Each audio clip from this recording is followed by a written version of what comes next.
What if I told you that 30 students across Bradley County would all converge at Walker Valley High School? What if I told you that those same 30 students would all score 30 or higher on the ACT? What if I told you he didn't need to study? What if I told you that wasn't the practice test? What if I told you all the theories are true? This is Walker Valley High School's 30 for 30. Well, I bought one of those big study books and then I never opened it because I didn't want to. I just kind of winged it for all of them. In AP Lang, Miss Jansen, we did practice ACT stuff in there, which was helpful, but for the most part, it's just a lot of hoping. Who would you say is your biggest academic influence? Biggest academic influence? Probably my 8th grade history teacher, Mr. Eric. He had real long hair, giant beard, wore tie-dye every day, and also taught history fantastically. That's why I like history, that class. Be honest, how hard did you try on the ACT? No one's going to see this, but a lot of people. But a lot of people, okay. Mostly the effort I put into it was just not stressing about it or freaking out. Because like a lot of people let it kind of absorb their life for a while. They're like, study for the ACT nonstop. But my plan was the exact opposite. It's just a test score. Do you honestly think that the ACT prep that we have here at Walker Valley helped? Okay, personally, for me, the ACT prep we had in class I do think was helpful. But for the most part, a lot of ACT prep isn't going to help people who are naturally going to get high scores. ACT prep is a huge benefit to people who are trying to work up their scores.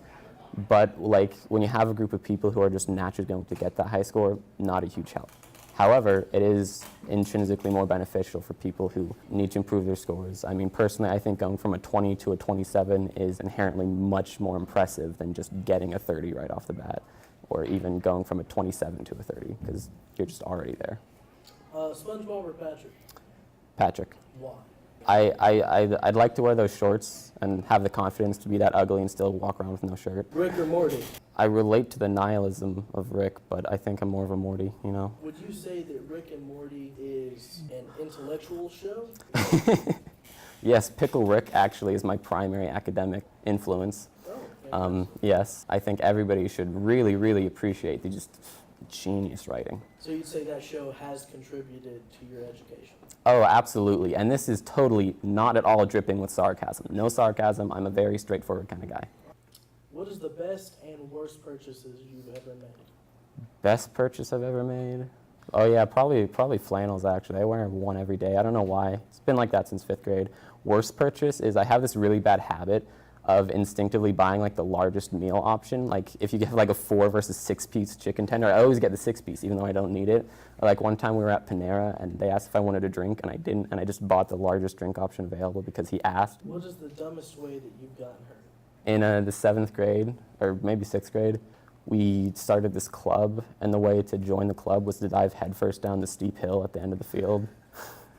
Listen, your head is not important, kids. If you could know the absolute truth about one thing, what would it be? Reason for human life would be a good one. What is a body part that you wouldn't mind losing? Like probably my pinky finger. I mean, that might hurt a little bit, but I'm not losing the hair, clearly. So I don't know. All right, which hand? Right hand, because then I could still play guitar. Okay. All right.